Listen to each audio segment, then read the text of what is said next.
think the main thing we really need to get our heads around now is the issue of why is it that some people and not others become perpetrators, particularly why it is that some men, some young men become perpetrators and others do not. Perpetrator programs, evaluation of perpetrator programs are told us some things, but not really quite enough. It's often focused just on attitudinal change, and I think we really need to get much closer to the emotional and relational dimensions of young men's experiences if we answer those kinds of questions. I'm about to do a 3-year project which looks into exactly those kinds of issues around why it is that some young people become perpetrators and others do not. It's a 3-year project funded by the Economic and Social Research Council, and the project will be based in Kew University. The project's essentially got 3 elements to it. The first is a large-scale evaluation of a project that's trying to teach young people to have healthy relationships and school-based. And by doing that evaluation, we'll also be able to gather quite a lot of data about young people's self-reports of engaging violent behaviour towards a partner, what they've seen at home, and any victimisation they've experienced, to be able to match some of that to their attitudes.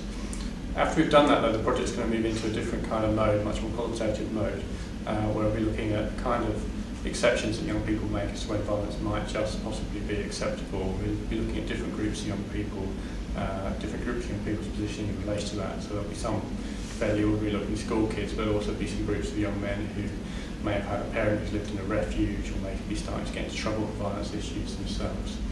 And then the last stage of our project is to do some in-depth biographical interviews informed by a largely sort of psychodynamic approach that gets beyond sort of defences and rationalisations. We'll be doing those interviews with young men who appear to be at risk of getting in trouble, may have gone through a programme already themselves, or may have overcome some kind of violent experience, so we have some kind of stories of resilience and overcoming, as well as some of the more troublesome stories of young people getting into trouble. Part of the problem is that there's been a lot of work done on general social attitudes, and I think some of that work shows that attitudes are beginning to shift. You know, it's no longer quite so acceptable to say that it's okay to hit your partner. That has changed, and most people have got that message at a sort of conscious level. But the violence still continues, and part of the issue is that people's attitudes are never quite straightforward as they appear in an attitude survey. You know, there's always an exception to this, or it might just be possible if that's happened that I might just do it, you know, or in the heat of the moment people don't really think about what their attitudes or values are, you know, they just react in a very sort of spontaneous way. So we need to just start to move a little bit beyond simple attitudes and opinions and opinion polls. I don't think they can tell us an enormous amount more at this stage. In the practice community, there's quite a high turnover in this field still. So, you know, you can be working with people, and 5 years you come back and find that the personnel has changed or moved on. Or even the job specs have changed. You know, in the field of community safety and crime prevention, the job specifications change as people in their careers. And that's true of the academic community too, you know, that people move on and move out.